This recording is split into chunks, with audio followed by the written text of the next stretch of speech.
One other thing that I wanted to mention was that your students need to complete a safety form. And if you're curious how your students are going to find that safety form, well, what they can do is they can go to the experiment number 1 preparation announcement that I posted on their Canvas page. This is the Wednesday Canvas page. It says, "Greetings, chemists. Before you come to your first lab next week, we need to get a complete.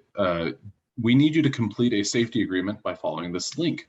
It takes them to that link. They'll do their dual authentication sign in, and then they will complete a form that basically asks their name. Actually, here's all the information that it asks. It asks for their full name, their net ID, their A number, their course number, Chem 1141, and their section number.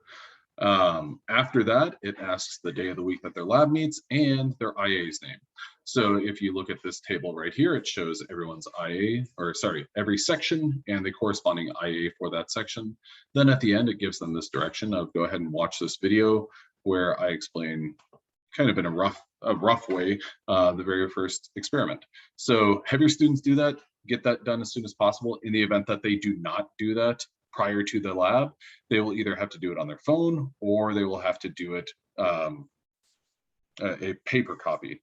They'll have to do it on their phone outside of the lab before the lab actually begins.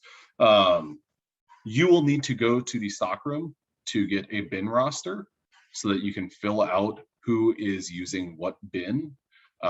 Students will be working in groups, and so you'll assign each pair of students a bin, and then that corresponds to basically the seating chart for the entire semester.